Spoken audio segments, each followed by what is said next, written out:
우리 믿음으로 함께 고백하고 하나님 주신 말씀 서로 나눕니다. 믿음으로 고백할 때 주는 그리스도시요 살아계신 하나님의 아들이심을 고백하고 주신 말씀에 대해 서로 나눕니다. 우리 함께 고백하겠습니다.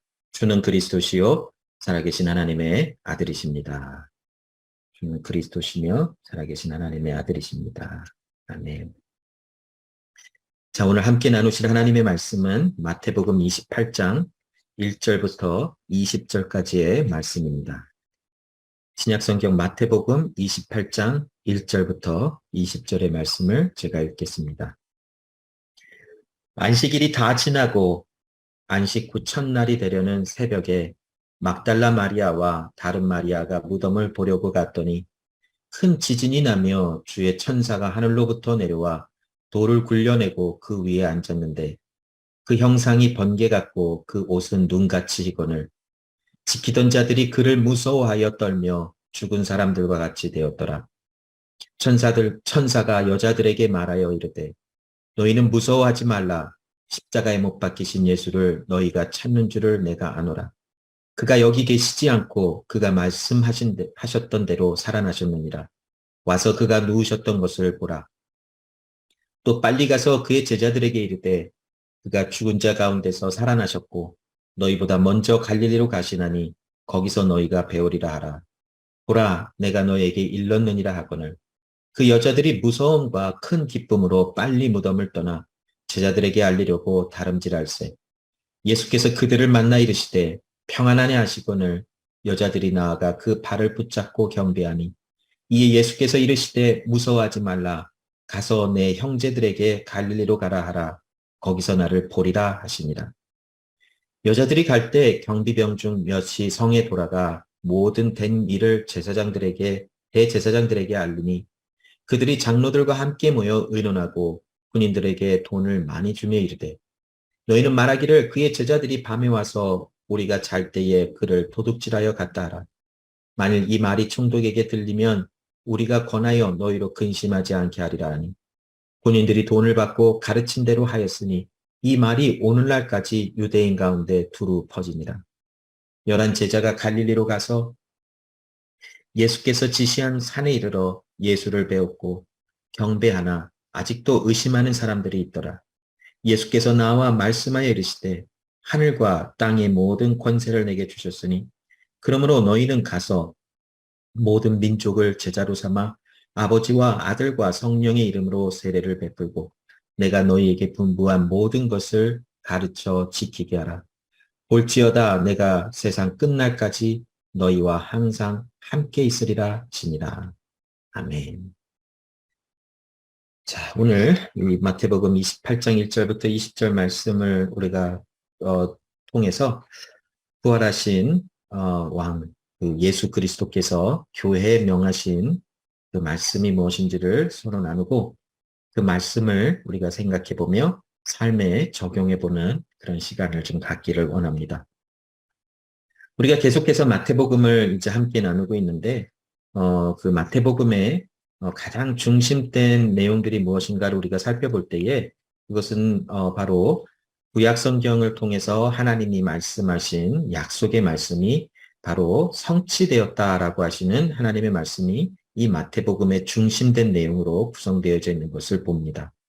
특별히 하나님의 말씀이 옛 선지자들을 통하여 말씀하셨던 약속의 말씀이 성취되었다라고 하시는 하나님의 말씀에 중심된 내용이 마태복음을 통하여 선포되면서 예수는 누구신가라고 하는 또 다른 질문이 제시가 되고 그에 대한 대답이 이제 마태가 예수님과 함께 여러 세월을 지내면서 그가 경험해 보았고 또 그 예수님을 또 바라보았던 그런 모든 일들을 중심으로 예수는 누구신가에 대한 대답을 제시하는 그런 말씀이 이 마태복음에 기록되어져 있는 것을 봅니다.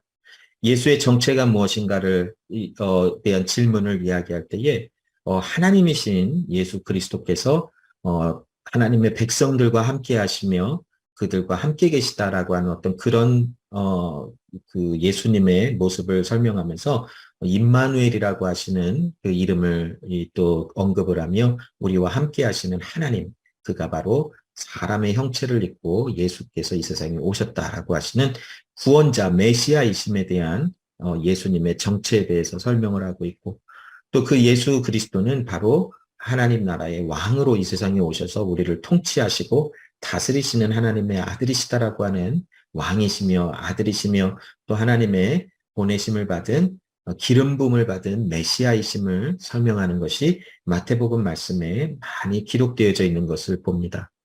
특별히 예수님께서 이제 자신을 많은 사람들이 누구라 하느냐라고 하는 질문을 제자들과 하면서 그때로부터 본격적으로 예수님께서 고난받으실 것과 또한 죽은 자 가운데서 3일 만에 살아나실 것이라고 하는 부활에 관한 말씀을 제자들과 함께 나누시는 말씀이 마태복음에 기록되어져 있는 것을 볼 수가 있지요.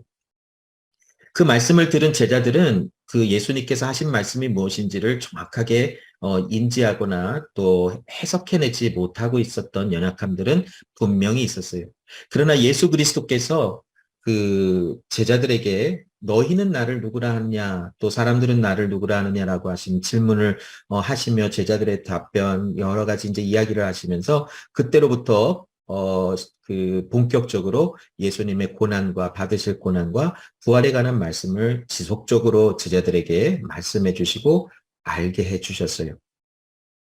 우리가 이미 나눈 것처럼 마태복음 16장 21절 말씀에 보면 이때로부터 예수 그리스도께서 자기가 예루살렘에 올라가 장로들과 대제사장들과 서기관들에게 많은 고난을 받고 죽임을 당하고 제3일에 살아나야 할 것을 제자들에게 비로소 나타내셨다라고 말씀하고 계세요. 여기가 바로 예수님께서 그 갈릴리 북쪽에 있는 곳까지 올라가셔서 제자들에게 너희는 나를 누구라 하느냐라고 하시는 질문 후에 이 이야기가 나오고 있어요. 베드로가 제자들을 대표하여 주는 그리스도시요 살아계신 하나님의 아들이십니다. 즉 예수 그리스도는 메시아이십니다. 하나님으로부터 보내심을 받아 우리를 구원하실 자입니다. 라고 하는 어떤 그런 위대한 고백을 하는 베드로였지만 그러나 그렇다고 해서 그때 베드로가 이 모든 것을 하나님이 알게 해주셨지만 그러나 그 모든 것을 완벽하게 알고 고백한 말씀은 그런 답변은 아니라라고는 볼 수 있어요.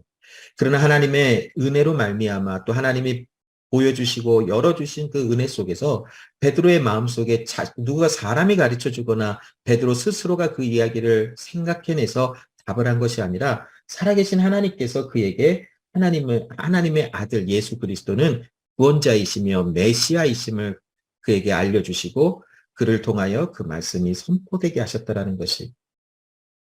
자, 비록 베드로가 주는 그리스도시며 살아계신 하나님의 아들이십니다. 메시아이십니다를 고백하였지만 베드로나 그 당시 많은 유대인들의 마음속에는 메시아로 오시는 이가 정치적인 어떤 그런 큰 영향력을 발휘해서 그들의 갖고 있는 억압과 또 불평등함과 또 정의롭지 못함에서 그 이스라엘이라고 하는 나라를 건져내어 강대한 나라, 다윗의 시대와 같은 어떤 그런 힘이 있는 나라로 그 이스라엘을 회복시키실 것이다라고 하는 정치적인 관점이 분명히 예수를 바라보는 사람들에게 많이 있었어요.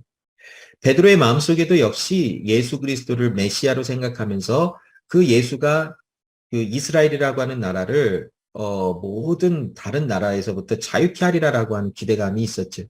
그러나 예수께서 내가 사람들에게 고난을 받고 죽으리라 그러나 죽은 자 가운데서 살아나리라 하시는 이 말씀을 듣고 베드로는 그리 말씀하지 마십시오. 그 일은 예수님께 절대로 일어나지 않을 것입니다라고 말을 할 때에 예수님께서 베드로를 향하여 엄청나게 꾸짖는 말씀이 나오죠. 사탄아 물러가라. 너는 나를 넘어지게 하는 자로다. 너가 하나님의 일을 생각하지 아니하고 사람의 일을 생각하는도다 하시며 예수님이 베드로를 엄청나게 꾸짖으셨던 장면이 베드로 마태복음의 말씀에 나타나고 기록이 되어져 있지.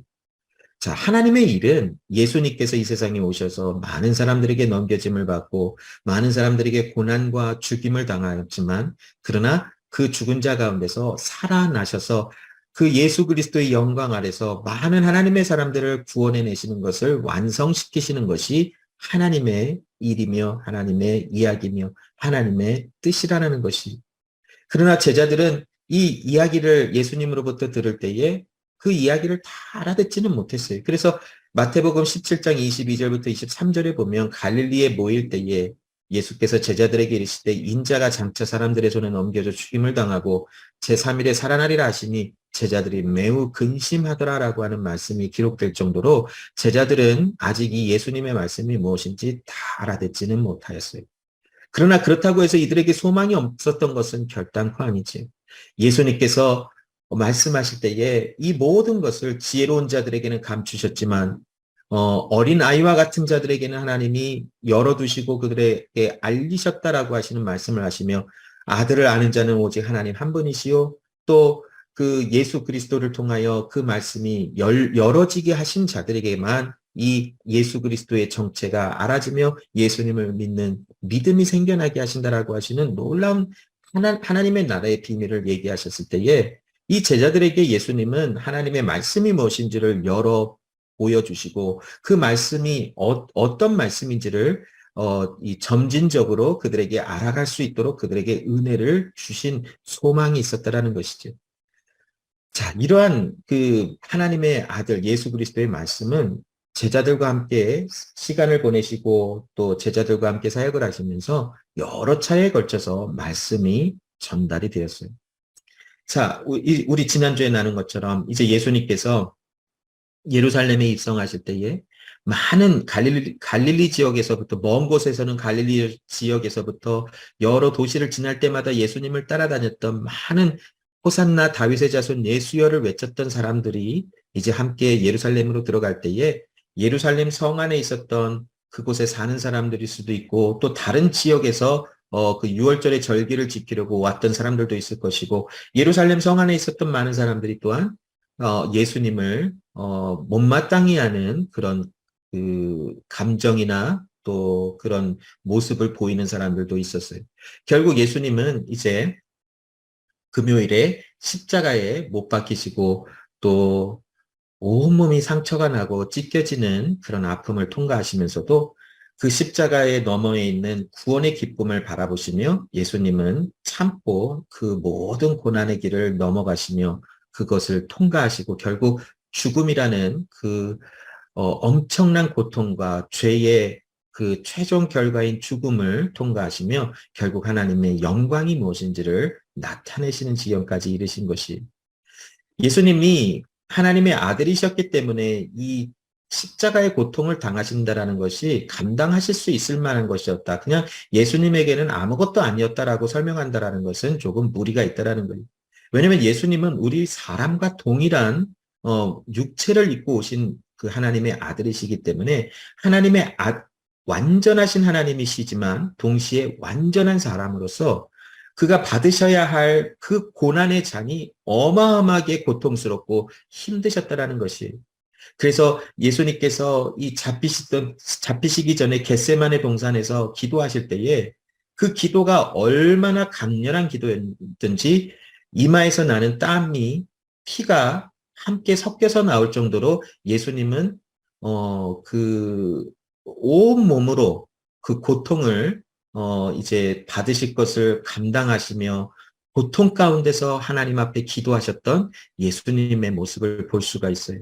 그 기도의 내용을 잘 들어보면 아버지여 이 잔을 옮기실 수만 있다면 옮기시는데 그러나 아버지의 내 뜻대로 하지 마시고 아버지의 뜻대로 하시옵소서 하시는 자기를 그 하나님의 말씀에 복종시키는 예수 그리스도의 그 엄청난 그 고난을 통과하는 겟세마네 기도를 우리가 볼 수 있어요.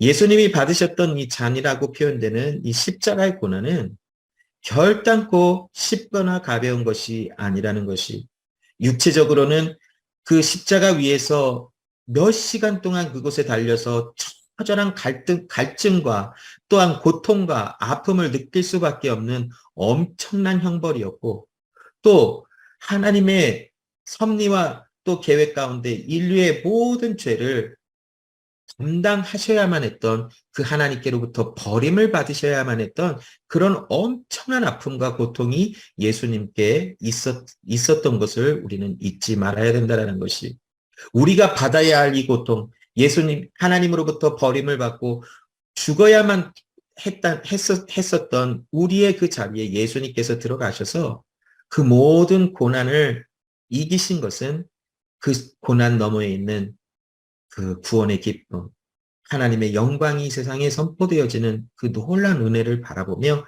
예수님은 참아 견디시며 십자가의 죽음을 통과하셨다라는 것이, 자, 이제 예수님께서 이 죽음의 고통을 통과하시고 죽은 자 가운데서 3일 만에 부활하셔서 안식 후 첫날, 주일날 예수님은 이미 이 두 여인이 그 무덤가에 오기 전에 부활하셔서 이미 그 무덤은 빈 무덤이 된 상태였다라는 것을 오늘 본문의 마태복음의 말씀은 우리에게 주고 있어요. 물론 이 말씀은 너무나도 자주 나눴던 말씀이기 때문에 이 부활절마다 너무나 자주 등장하는 말씀이기 때문에 우리가 너무도 잘 알아요. 그리고 이 내용이 무엇인지 예수님의 부활에 관한 메시지는 우리에게 너무나 식상할 정도로 많이 나눠졌던 말씀이에요. 그러나 과연 이 부활의 메시지가 주고 있는 그 하나님의 은혜가 무엇인지를 우리가 정말 알고 있는지를 좀 살펴볼 필요가 있지 않을까요? 오늘 이 말씀에 보면 그 부활의 기쁨에, 부활하신 주님을 만나는 그 두 여인의 기뻐하는 모습이 우리에게 전달이 되어지고 있어요. 자, 이 두 여인은 마리아라고 하는 이름을 가진 두 여인이 예수님의 무덤가에 갔어요. 뭐 어떤 분들은 그 예수님의 시체에 향유를 바르려고 또 그곳을 나아갔다라고 하는 해석하시는 분들이 있지만, 아마도 그것은 조금, 이 잘못된 정보이지 않을까라고 싶어요. 왜냐면 예수님의 무덤을 큰 돌로 막아놓고 그것을 지키는 군인들이 그곳을 지키고 있어서 그 돌을 움직인다라는 것은 그렇게 쉬운 일은 아니었던 것 같아요. 어떤 이유에선지는 모르지만 이 두 여인은 예수님의 무덤으로 그 안식 후 첫날 달려나갔어요.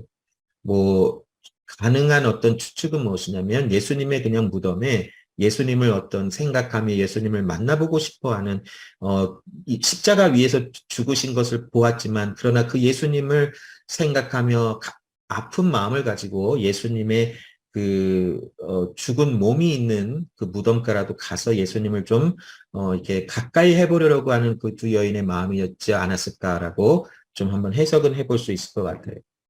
자, 이 두 여인 중에 한 여인 마리아는 아마도 예수님의 어머니였을 것이다라고 하는 추측도 있어요. 자, 어찌되었건 이 두 여인, 마리아라고 하는 동일한 이 이름을 가진 두 여인이 예수님의 죽은 몸이 장사되어진 그 무덤으로 나아갔어요. 자, 그곳에 큰 지진이 나며 주의 천사가 하늘로부터 내려와서 돌을 굴려내고 그 위에 앉았더라라고 말씀하고 있어요. 다른 복음서와 달리 이 마태복음의 큰 지진이라고 하는 이 표현을 하고 있는데 아마도 이 큰 지진이라는 것은 어떤 하나님의 초자연적인 모든 것을 초월하는 어떤 하나님의 능력이 개입되었다라고 하는 것을 암시하고자 하는 그런 표현일 것 같아요. 마태는 이것에 대해서 조금 더 다른 복음서에 비해서 굉장히 그 섬세하게 이 부분을 기록했다라고 볼 수 있어요. 큰 지진이 났다라고 하는 이 표현을 하면서 이 말씀을 듣는 자나 읽는 자로 하여금 하나님께서 하나님의 능력과 하나님의 또 행하심을 통해서 이 돌을 굴려내시고 이 두 여인에게 하나님의 아들의 부활하심에 대해서 말씀하고 계시다라고 하는 것을 조금 더 강조하는 어떤 그런 듯한 그 문학의 표현이나 아니면 어떤 그런 모습이라 할 수 있겠지요.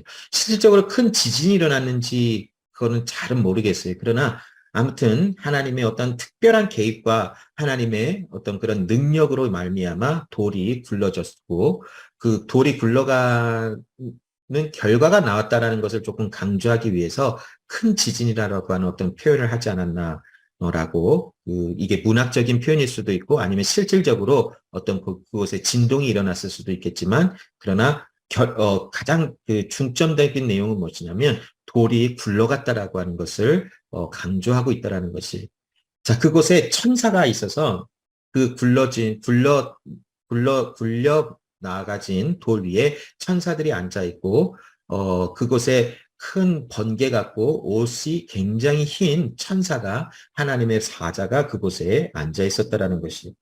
자, 그 무덤을 지켰던 자들이 그 일어나는 현상을 보고 두려움에 떨며 정말 죽은 사람과 같더라. 초자연적인 현상이 일어나자 정말 아무 말 하지 못하고 그들은 정말 마치 죽은 자가 아무것도 하지 못하는 것처럼 그냥 그곳에 가만히 서 있었다라고 하는 것을 말씀하고 있죠. 자, 천사가 여자들에게 말하되 두려워 말라, 무서워 말라, 십자가에 못 박히신 예수를 너희가 찾는 줄을 내가 아노나 그가 여기 계시지 않다. 그가 말씀하셨던 대로 살아나셨으니 그가 누워 있었던 이곳을 와서 보라라고 말씀하고 있어요. 자, 이 두 여인이 받았던 충격은 얼마나 컸을까요? 그들이 그토록 아끼고 또 함께하고 싶었던 예수 그리스도가 십자가 위에서 죽임을 당하는 모든 광경을 그곳에 지켜보고 예수님의 장사되어지는 곳까지 와서 향유를 바르고 했던 그런 모든 것, 마지막 끝까지 있었던 이 여인들의 그 마음속에 갑자기 그 예수 그리스도의 죽어서 장사되어진 그 몸이 없어졌다라는 그 광경과 그 소리와 그것을 볼 때에 그 여인들의 마음에는 얼마나 많은 생각이 있었을까라고 하는 것을 한번 좀 상상해 봤으면 좋겠어요. 천사가 나타나서 이 두 여인에게 말을 할 때에 두려워하였다라고 하는 말이 나오고 있는데 이 두려워했다라는 것은 단순히 그 상황이 무서웠다라고만을 이야기하는 것은 아닌 것 같아요. 이 두 여인의 마음속에 무서워했다라고 하는 것은 단순히 그냥 어떤 그 두렵고 굉장히 끔찍한 광경을 보고 무서워서 좀 움찔하고 뒤로 물러갔다라고 하는 표현된 것보다는 어떤 큰 존재 앞에 그 위험 앞에 아무것도 할 수 없는 것 같은 그런 모습. 단순히 그 공포와 무서움에 질려 떠는 것이 아니라 그 큰 위험 앞에 너무나 놀라는 어떤 그런 것을 표현하고 있는 것이 아닐까라고 싶은데, 그런 그 상태 속에서 예수님이 이곳에 거하시지 아니하고 이미 살아나셨다. 그런데 그것이 그냥, 예수님은 살아나셨어라고 처음 지금 말씀이 선포되는 것이 아니라 이미 예수님께서 아까 나눈 것처럼 마태복음 16장에 내가 많은 사람들에게 고난을 받고 십자가 위에서 죽을 것이다. 그러나 3일 만에 내가 다시 살아나리라 하시는 말씀을 그 여인들이 기억했을 것이. 말씀하셨던 대로 예수님은 살아나셨다라는 거예요. 자, 그 이야기를 듣고 그 광경을 볼 때에 이 두 여인의 마음에는 얼마나 그 말씀을 통하여 오는 확신과 또 말씀이 이루어진 그 광경을 바라보는 그 여인들의 마음속에 얼마나 큰 감격이 있을까라고 하는 것을 좀 생각해 볼 필요가 있다라는 것이. 이제 천사가 이 두 여인에게 빨리 가서 제자들에게 이르되 그가 죽은 자 가운데서 살아나셨고 너희보다 먼저 갈릴리로 가시나니 거기서 너희가 배우리라 하라. 보라 내가 너희에게 일렀느니라 하거늘. 이 말씀은 예수님께서 이미 제자들에게 이미 말씀하셨던 거예요. 갈릴리로 가라. 이제 십자가 위에서 죽고 내가 부활을 할 때에 갈릴리로 가서 내가 먼저 가서 거기서 기다리고 있겠다라고 하시는 하나님의 말씀이 제자들에게도 선포가 됐어요. 자, 이 여인들은 이 천사의 전한 말씀을 듣고 예수님이 하셨던 말씀도 기억하며 이제 마음에 엄청난 감격을 가지고 이제 자신들의 형제인 제자들에게, 예수님의 제자들에게 달려가고 있었어요. 자, 이 8절에 보니까 그 여자들이 무서움과 큰 기쁨으로 빨리 무덤을 떠나 제자들에게 알리려고 남질할세. 이 무서움과 기쁨이 공존하는 감정은 우리가 평상시에 잘 느껴보지는 못하는 어떤 그런 감정이겠지만, 그러나 무서움과 큰 기쁨은 이게 단순히 그냥 아까 말씀드린 대로 무섭고 떨리고 끔찍한 것을 본 것으로 나오는 것이 아니라 무엇인가 너무나 큰 위험 앞에서 그 위험을 통하여 엄청난 존재로부터 나오는 그 무게감, 또 그 영광 앞에서 아무것도 할 수는 없지만, 그러나, 이 어떤 것으로 잘 표현되지 아니하는 엄청난 즐거움, 기쁨, 그 어떤 그런 소망 이런 것이 함께 어우러진 감정이 아닐까 싶어요. 아까도 말씀드린 것처럼 예수님이 살아나셨다라고 하는 말씀하신 것처럼 살아나셨다라고 하는 이 말씀을 기억해보고 그 누워 계셔야 할 그 자리에 예수님의 시체가 없다라는 거, 그곳에 천사가 나타나서 예수님은 살아나셨다라고 하는 말씀을 듣자 이 여인들의 마음에는 엄청난 감격이 그냥 불릴 듯 일어났던 것처럼 보여지고 있어요. 9절로 10절에 보면 예수께서 그들을 그 제자들에게 향하고 있는 그 두 여인을 만나 주셨어요. 그들에게 평안하니 하시거늘 여자들이 예수인지를 알아보고 그 발을 붙잡고 예수님을 경배했대요. 예수님께서 그 여인들에게 무서워하지 말라, 가서 내 형제들에게 갈릴리로 가라 하라, 거기서 그들이 나를 보리라 하신다 라고 말씀하고 계세요. 여러분, 부활의 기쁨은 바로 이런 것 같아요.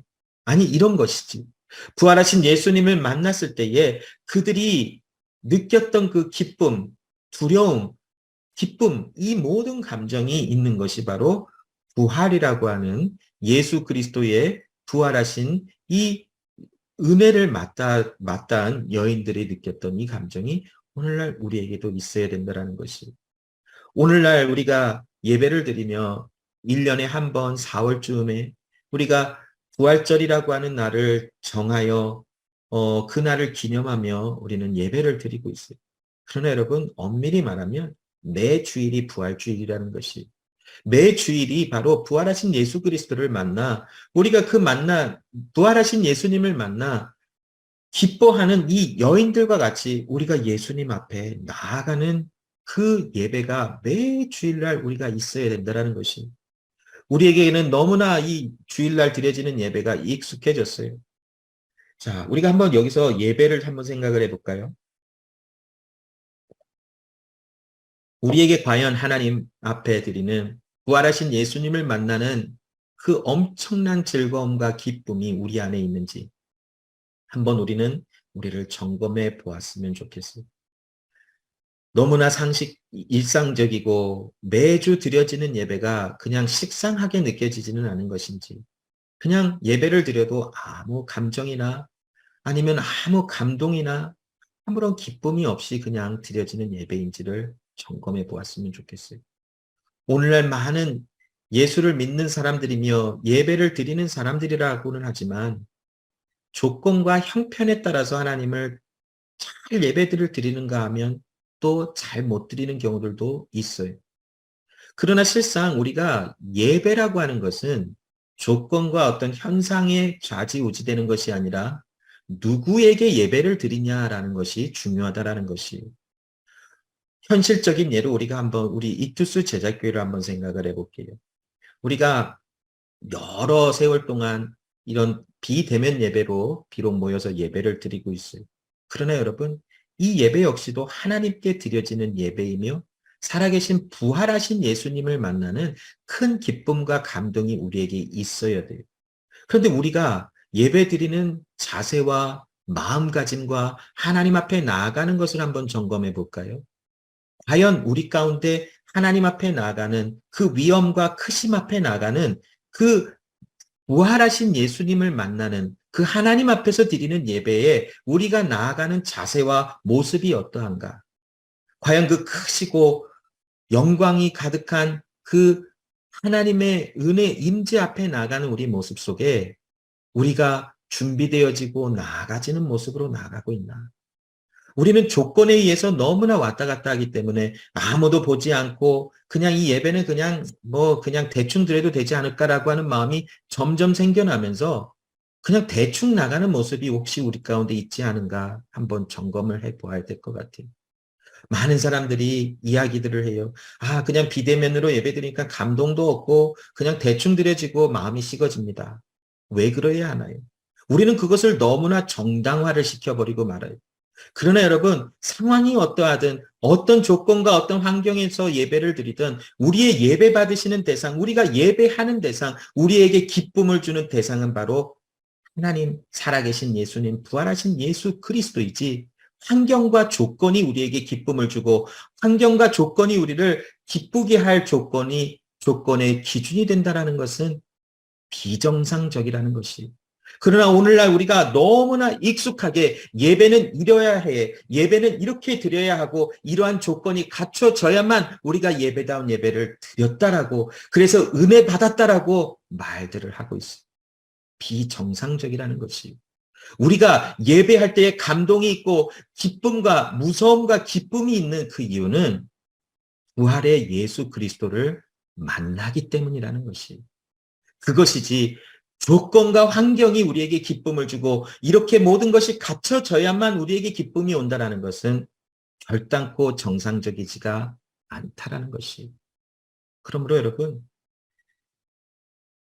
아직 당분간 우리가 비정상적인 모습인 것 같은 비대면 예배로 하나님 앞에 나간다 할지라도 여러분, 기도로 준비하며 나아가시는 여러분 되시기 바라요.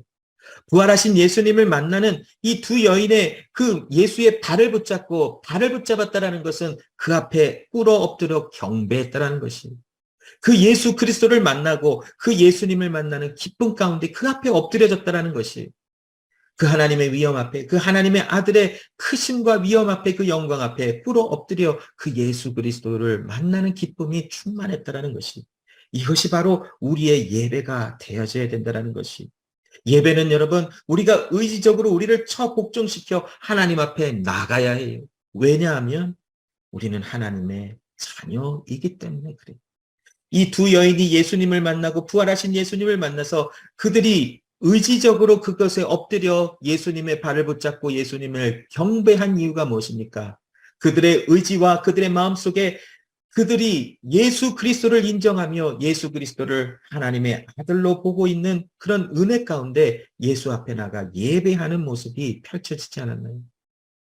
이것은 바로 그들의 정체가 무엇인지에 따라서 나오는 의지적인 태도의 모습이라 할 수 있어요. 우리는 매일의 삶 속에 또 매 주일마다 이 부활하신 예수 그리스도를 만나는 엄청난 은혜가 우리에게 있어요. 그 예수님 앞에 우리는 의도적으로 우리의 의지와 우리의 뜻을 다하여 하나님 앞에 나아가 그 하나님의 이름을 높이는 것에 우리의 모든 것을 다 드려야만 하는 것이. 그렇게 해야 하나님의 자녀가 되고 그렇게 해야 구원을 받는다라고 하는 그런 말이 아니라 이미 구원받은 자요, 하나님의 자녀이기 때문에 우리에게는 의지적인 면이 작동할 수가 있어요. 내가 하나님의 자녀로 부름을 받았다라는 믿음이 있기 때문에 우리는 의도적으로 하나님 앞에 나아가 내 몸을 하나님이 받으시는 예배자의 모습으로 내 몸도 단정하게 하며 모든 죄에서 떠나려고 하며 몸부림을 치며 연약하여 넘어지지만 그곳에서 회개하며 다시 일어나는 하나님의 자녀로서 의도적으로 하나님 앞에 더욱더 가까이 나가려고 하는 모습이 우리 삶 속에 있어야 된다는 것이. 부활하신 예수 그리스도를 만나는 우리 모두에게 바로 이러한 예배자의 모습이 반드시 의도적으로 의지적인 모습 가운데 나타나야만 한다라는 것을 우리는 나눠야 한다라는 것이. 자, 이제 이러한 엄청난 은혜를 경험한 이 두 여인이 제자들에게 나아가고 있어요. 자, 예수님께서 부활하신 것에 대한 것을 조금 더 간단하게 설명을 하면 예수님이 부활하신 그 이유는 우리를 우리에게 하나님의 창조의 목적을 이루시기 위함이다라고 정리를 해볼 수 있어요. 고린도전서 15장 14절로 15절에 보면 그리스도께서 만일 다시 살아나지 못하셨으면 우리가 전파하는 것도 헛것이요 또 너희 믿음도 헛것이며 또 우리가 하나님의 거짓 증인으로 발견되리니 우리가 하나님이 그리스도를 다시 살리셨다고 증언하였습니다. 만일 죽은 자가 다시 살아나는 일이 없으면 하나님이 그리스도를 다시 살리지 아니하셨느니라. 자, 여러분, 하나님이 창세기의 말씀에 보면 태초에 천지를 창조하실 때에 사람을 창조하셨지요. 아담과 하와를 창조하시고 에덴 동산에 두시며 보시기에 좋았더라 하셨어요. 그런데 하나님의 창조의 목적, 하나님의 창조하신 그 하나님의 최종 목적은 창조하여 에덴 동산에 둔 아담과 하와의 모습이 아니라는 것이, 죽은 자 가운데서 다시 살아나는 것까지 하나님은 창조의 목적 속에 그곳에 그 죽은 자가 다시 살아나는 것을 설계해 두시고 목적하셨다라는 것이.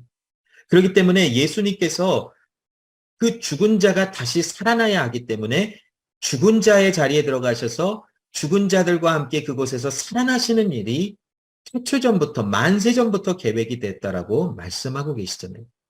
하나님의 창조의 관점과 하나님의 창조의 목적은 거기까지 있어요. 엄밀히 그것을 말한다면 창조를 뛰어넘어 이제 새 창조의 자리까지 나아가는 그 목적이 하나님께 있으셨다라는 것이.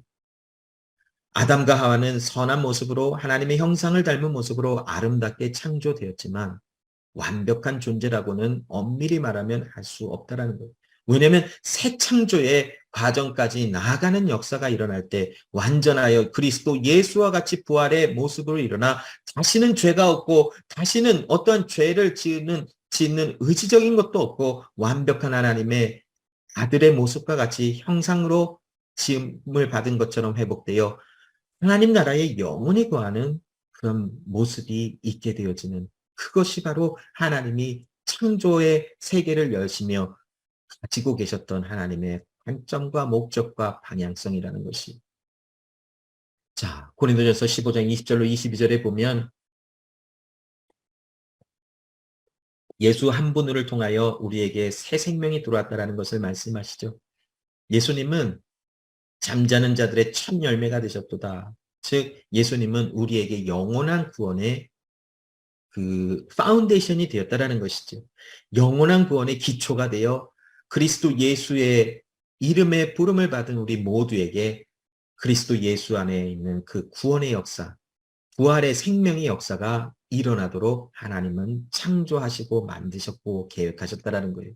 에베소서 1장 3절로 6절에 보면 찬송하리로다 하나님 곧 우리 주 예수 그리스도의 아버지께서 그리스도 안에서 하늘에 속한 모든 신령한 복을 우리에게 주시되 곧 창세전에 그리스도 안에서 우리를 택하사 우리로 사랑 안에서 그 앞에 거룩하게 하고 흠이 없게 하시려고 그 기쁘신 뜻대로 우리를 예정하사 예수 그리스도로 말미암아 자기의 아들들이 되게 하셨으니 이는 그가 사랑하시는 자 안에서 우리에게 거저 주시는 바 그의 은혜의 영광을 찬송하게 하려는 것이다.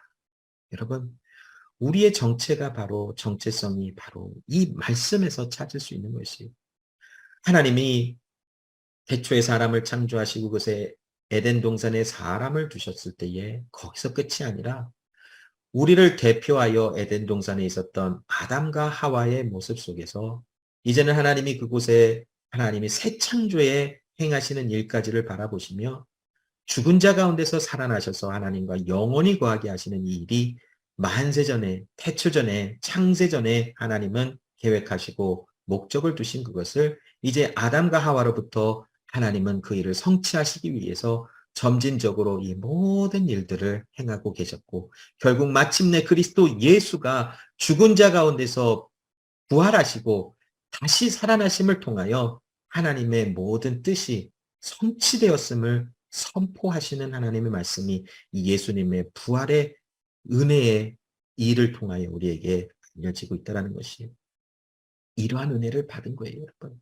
우리가 아무리 이 세상을 살아가면서 현실적으로 눈으로 볼 수 있고 손으로 잡을 수 있는 어떠한 물질적인 상황 가운데 가져지는 많은 것들을 중심을 하고 살아간다 하지만 우리의 가장 중요한 중심에 있는 것은 바로 하나님으로부터 생명을 받았다라는 것이. 이것과 그 다른 것을 어떻게 비교할 수 있냐라는 것이. 우리는 갑자기 돈이 많이 생겨지면 엄청난 기쁨을 통해서 기쁘기 때문에 뭐든지 할 수 있을 것 같아요. 갑자기 어떤 높은 지위에 올라가고 없었던 것이 많이 풍성해지면 세상을 마치 다 얻은 것 같아요. 더 이상 안 먹어도 배부른 것 같고 피곤해도 안 피곤한 것 같은 어떤 그런 초자연적인 능력이 나오는 것 같은 삶을 살아가는 것 같아요. 그러나 어려운 상황 속에서 정말 절망적인 가운데서 내가 하나님의 자녀가 되었다는 것을 다시 한번 상기시키며 다시 한번 깨달을 때에 과연 우리에게 주는 그 기쁨은 이 세상에서 얻을 수 있는 물질 속에서 얻은 기쁨보다 더 크지 않을까요, 여러분? 또 그리스도 예수 안에 발견된 우리는 부활하신 예수님을 만날 때에 진정으로 그 우리의 예배 받으시는 하나님, 그 대상이 누군지를 우리가 알기 때문에 그 하나님 앞에서 드리는 예배가 바로 이러한 모습이어야 된다는 것이에요. 조건이 우리에게 예배를 이렇게 드리고 저렇게 드리고 은혜를 받았다, 은혜를 받지 않았다 하는 것이 아니라는 것이. 자, 이제 이 두 여인이 11 제자들에게 가서 예수님의 부활에 대한 사건에 대한 것을 소식을 전했어요. 이 11 제자가 갈릴리로 돌아갔어요. 그곳에서 이제 예수님을 기다리며 만나기를 원해서 이제 예수님이 그들을 만나 주셨어요. 17절에 보면 예수를 배웠고 경배하는 아직도 의심하는 사람들이 있더라라는 말씀이 있어요. 여러분, 정말 정말 황당하지 않을까요, 여러분? 예수님이 죽은 것을 십자가 위에서 돌아가신 것을 봤어요. 그리고 들었어요. 뭐 다 도망가서 가까이에서는 보지 못했지만 예수님의 죽었고 또 장사된 이 모든 것을 다 지켜봤어요. 돌로 무덤을 가려버리고 이제 끝이 난 것처럼 되어졌어요. 그러나 제자들 마음속에는 아마도 예수님이 말씀하셨던 죽은 자 가운데서 살아나리라 하는 말씀을 기억해서 예루살렘에 어느 정도 있었던 것 같아요. 자, 그런데 이제 3일째 되는 날 두 여인을 통해서 예수님이 살아나셨다라는 말을 들었어요. 그래서 말씀하신 대로 갈릴리에 가서 그들이 직접 예수님을 만나 보았어요. 그들과 함께 식사하시는 예수님, 그들과 함께 대화하시는 예수님, 예수님의 몸을 만져보게 하시는 그 과정을 통해서 예수님은 자신들 앞에 있는 그 예수님이 실질적으로 몸의 부활을 가지고 오시고 모든 것의 부활하신 예수님을 만나 보았어요. 그런데도 그들은 의심을 했대요. 자, 이 말씀의 마태복음에는 그들을 향한 예수님의 꾸짖는 말씀이 나오진 않았지만 동일한 그 모습, 그 기사를 다루고 있는 마가복음 16장의 말씀에 보면 14절에 보니까 그 후에 11 제자가 음식을 먹을 때 예수께서 그들에게 나타나사 그들의 믿음 없는 것과 마음이 완악한 것을 꾸짖으시니 이는 자기가 살아난 것을 본 자들의 말을 믿지 아니함이러라. 여러분, 사람은 이런 것 같아요. 정말 하나님이 베풀어 주셨던 은혜는 조금 지나면 그냥 다 까먹어요. 그리고 예를 들어서 하나님이 10개를 잘해 주셨다가 1개를 좀 안 해 주시면 하나님은 왜 뭐 하시는 분입니까? 하나님은 뭐 별로인 것 같습니다. 뭐 별의별 말들을 다 하면서 하나님의 은혜를 기억하려고 하잖아요. 그리고 하나님의 능력이 그렇게 정확하게도 우리에게 역사하시며 이미 우리에게 구원을 주신 그 엄청난 은혜를 주셨음에도 하나님을 잘 안 믿어요. 믿음이 연약해요. 그 제자들을 향해서 예수님이 믿음이 적은 자들아 왜 아직도 믿음이 연약하냐 책망하시는 예수님의 말씀이 우리에게도 때를 따라 들려지고 있다라는 사실을 우리는 가볍게 여겨서는 안 된다라는 것이. 자, 그런 제자들을 향해서 예수님은 18절로 20절에 교회로서 너희들이 감당해야 할 일들이 무엇인지를 말씀하고 계신다라고 우리는 나누고 있어요. 시간이 많이 갔지만 조금 빠르게 이 말씀을 나눠보면 이 말씀은 분명히 교회를 향하여 주시고 계시는 것이 교회를 향하여 부활하신 왕의 명령은 무엇인가? 여러 무엇을 하라라고 기록된 것 같지만 한 가지의 명령이 그것은 무엇이냐면 모든 민족으로 제자를 삼으라는 것이 그 제자를 삼기 위해서 세 가지를 하라는 것인데 가라, 세례를 주라, 가르치라라고 하는 것이 자, 모든 민족을 제자 삼는다라는 것은 모든 민족이라는 것을 우리가 좀 해석을 해볼 때에 차별하지 말고 때를 얻든지 못 얻든지 너희의 삶을 통하여 너희가 하나님의 사람인 것을 전하고 나타내며 너희들의 삶을 통하여 하나님이 받으시는 예배자들로 나아가 많은 사람들에게 복음을 증거하라라고 하시는 하나님의 아들의 부활하신 왕의 명령이라고 해석을 해볼 수 있어요. 자, 특별히 팬데믹을 지나며 이제 거의 이 팬데믹이 끝나가는 시점을 우리가 살아가는 이 시대에 여러 주변에 뭐 사역자분들 뭐 이렇게 뭐 집사님 권사님들하고 이렇게 가끔 연락할 때가 있으면 참 요즘 교회는 많이 바뀌었다라고 하는 소리를 많이 들어요. 거의 절반 이상이 이제 교회를 떠나가고 더 이상 예배를 드리지 않는다라고 하는 소식도 있고 그냥 뭐 예배를 나오긴 나오지만 예전과 같은 그런 관계들이 아니라 그냥 서로가 서로를 그냥 대충 이렇게 어느 정도까지만 관계를 하고 그냥 넘어가더라. 또 자신들이 조금 무겁고 힘든 거를 감당해야 한다면 다 외면하고 피해가더라라고 하는 어떤 그런 피드백들이 많이 오고 있어요. 그런데 여러분, 제자를 삼는다라는 것은 누구의 제자를 삼는다라는 것인가? 내 제자를 삼는다 결단코 아니 예수님의 제자로 그들을 온전케 하라라고 하시는 말씀이에요. 그것을 하기 위해서 예수님이 말씀하신 것은 가라고 말씀하시는 거예요. 가는 것은 의도적으로 가야 돼요. 그냥 가만히 있으면서 나는 간다라고는 할 수 없어요.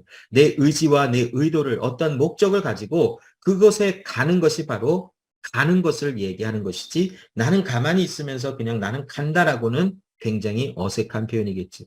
예수님은 모든 민족을 제자 삼기 위하여 내가 너의 성격도 알고 너의 상황도 알고 너의 형편도 알아. 그러나 가라고 말씀하시는 것이 여러분 우리 중에는 많은 사람과 대화하는 것을 좋아하고 여러 사람과 어울리는 것을 좋아하는 사람도 있는가 하면 혼자 시간을 보내는 것을 좋아하는 사람도 있고 여러 사람들에게 많은 것을 베풀어 줄 수 있는 형편을 가지는 사람도 있는가 하면 정말 내 오늘 하루하루 살아가기도 힘든 형편을 갖고 있는 사람들도 있을 수 있어요. 그러나 그 형편이 어떠하든 때를 얻든지 못 얻든지 하나님의 말씀은 우리에게 가라. 그 가는 목적은 제자를 삼으라. 예수님의 제자들로 그들을 인도하기 위하여 가라라고 말씀하시고 계시는 것이 그 대상이 모든 민족이라는 것이 이 사람은 되고 이 사람은 안 되고 이 사람은 나를 좋아하니까 내가 가고 이 사람은 나를 불편하게 하니까 안 간다. 이 사람은 내가 좋아하는 사람이니까 가고 싫어하는 사람이니까 안 간다. 이런 게 아니라 모든 민족을 제자 삼으라라는 것은 모든 이 세상에 존재하고 있는 뭐 원주민이라든지 오지에 있는 모든 민족까지 다 되는 그런 것을 얘기한다기보다는 모든 사람들에게 하나님의 말씀을 전하라라고 하시는 어떤 포괄적인 어떤 그런 것을 이야기하고 있지 않을까요? 가라는 거예요. 그리고 그들에게 세례를 베풀라. 가서 아버지와 아들과 성령의 이름으로 세례를 베풀라라는 것은 결국 그들을 교회의 한 멤버로 받아들이며 그들과 함께 한 몸을 이루라라고 말씀하고 있습니다. 여러분, 한 몸을 이룬다는 것은 굉장한 희생이 따를 수도 있어요. 불편할 수도 있어요. 나랑 다르기 때문에 생각의 관점이 다르고 좋아하는 것도 틀리고 이야기하는 것 관점도 틀리고 또 사고하는 방식도 틀리고 모든 것이 틀리지만 한 몸을 이루라라고 말씀하시는 교회를 이루라라고 하시는 부활하신 왕의 명령입니다. 우리 이큐스 제자교회만 해도 그리 많지 않은 성도이지만 그 안에서 다른 점이 얼마나 각양각색으로 많이 나오고 있어요. 어려워요, 여러분. 하나로 된다라는 것은 그만큼 어려워요. 그러나 의도적으로 하나님의 말씀을 따라 우리는 한 몸을 이루는 것을 힘써 지켜나가야 된다는 거예요. 그리고 가르치래요. 말씀을 너희에게 분부한, 너희에게 명한, 선포한 말씀을 가르치라. 여러분, 누군가를 가르친다는 것은 결단코 쉽지 않아요. 내가 알아야만 가르칠 수 있고, 내가 그것이 나에게 내 것이 돼야만 가르칠 수 있는 어떤 그런 과정이 분명히 있어요. 특별히 예수님이 말씀을 가르치라 할 때, 내가 너희에게 분부한 모든 것을 가르쳐 지키게 하라. 여러분, 누군가를 말씀을 가르치고 그가 말씀으로 온전히 서기까지 정말 가슴이 넘어지고 무너지고 정말 화가 나기도 하고 왜 쟤는 안 할까라고 하는 마음이 오르고 내리고 하는 일이 얼마나 많은 거예요. 이것은 마치 자녀를 키워나가면서 자녀가 똑바로 못하고 있는 모습을 보는 것과도 비슷하다라고 볼 수 있어요. 참 이렇게 했으면 좋겠는데 그렇게 말을 잘 안 따라주고 얼마나 마음이 안타깝다고 나중에 그게 분노가 일어날 때도 있더라고요. 그런데 말씀을 가르쳐 지키게 한다는 것도 어쩌면 같은 맥락일 수 있어요. 어떤 목사님이 설교에 말씀을 선포하다가 정말 한탄하는 소리를 들어봤어요. 본인이 사역하는 교회에 정말 30년 전부터 만나서 그 중학생 때부터 그들을 가르쳐서 이제 성인이 되어서 이제는 좀 믿음으로 잘 섰겠지라고 해서 그들을 바라보면 아직도 그냥 형편없는 모습으로 살아가는 모습 속에 울분이 터진다라고 그러나 그 울분이 그들에게만이 아니라 하나님 앞에 서 있는 자신에게도 그런 모습이 너무나 많아서 좀 할 말이 없다라고 하는 그 설교 가운데 자그만 간증의 그 메시지를 들어봤어요. 여러분, 참 누군가를 가르쳐 지키게 한다는 것이 참 어렵고 때로는 그것을 행하는 사람들에게 나타나는 외로움도 있을 수 있어요. 그러나 부활하신 왕의 명령은 교회를 향하신 그 왕의 명령은 무엇이냐면 제자를 삼으라. 내 제자를 세우라라는 거예요. 예수님의 제자를 세워 그들에게 온전케 하라라고 말씀해 주고 있어요. 왜냐? 왕이신 하늘과 땅의 모든 권세를 가지고 계신 왕이 명령하셨다면 그렇게 된다라는 거예요. 하나님의 말씀이면 된다라는 거예요. 그런데 우리는 안 믿어요. 정말 정말 안 믿어요. 그러나 그렇기 때문에 안 가요. 그렇기 때문에 교회로 이렇게 사람들이 함께 되어지는 것을 별로 관심이 없어요. 그렇기 때문에 안 가르쳐줘요. 그리고 지키는지 안 지키는지 관심조차 없어요. 왜냐하면 왕의 말을 안 믿기 때문에 그렇지 않아요.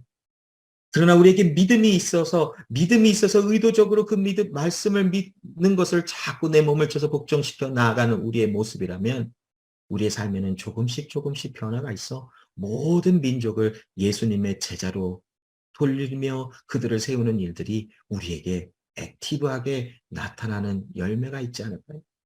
가라, 교회로 하나 되라. 그들에게 말씀을 가르쳐 지키게 하라. 이 모든 것이 우리 안에 열매로 나타나야 하는 교회로서의 부름을 받은 부활하신 왕을 만나서 그 앞에 예배하는 우리들에게 있어야 한다는 것이 기도하겠습니다. 사랑의 하나님 감사합니다. 오늘도 부활하신 예수 그리스도를 만나 그 예수님을 만나는 것을 기뻐하며 예배하는 하나님의 백성들이 여기 있습니다. 조건과 환경이 아니라 우리가 예배드리는 대상이신 우리 하나님 아버지를 배우고 그 그리스도 예수 안에서 하나님께 예배하는 우리 한 사람 한 사람이 되게 하셨으니 그 부활하신 예수 그리스도를 만나는 그 기쁨, 그 예수 그리스도에게 경배하는 그 엄청난 기쁨이 우리 가운데 매일의 삶에 있도록 도와주시고 이제 부활하신 왕의 명령을 따라 모든 족속으로 민족으로 예수 그리스도의 제자로 세우는 놀라운 역사가 우리 가운데 있게 하여 주시옵소서.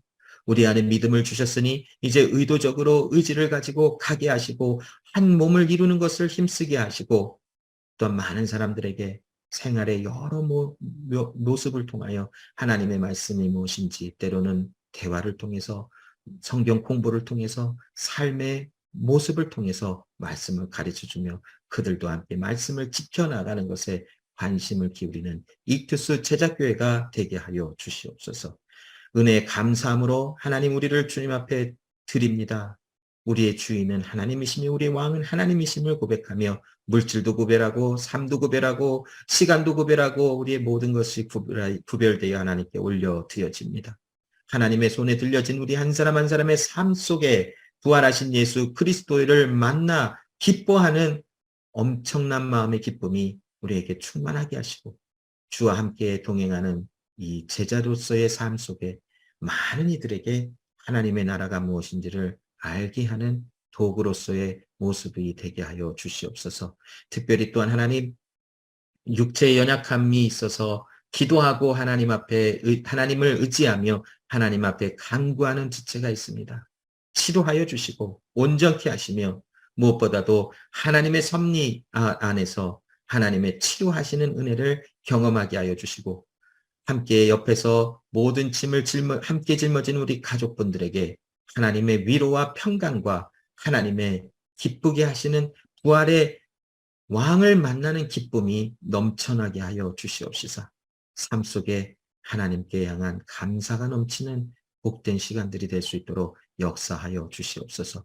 일주일 동안 또 하나님 교회로 세상이 파송되었으니 모든 민족으로 예수 그리스도의 제자를 삼는 곳에 우리의 몸을 복종시켜 하나님의 말씀을 순종하는 우리의 삶이 될 수 있도록 역사하여 주시옵소서. 감사드리며 예수 그리스도 이름으로 기도합니다. 아멘.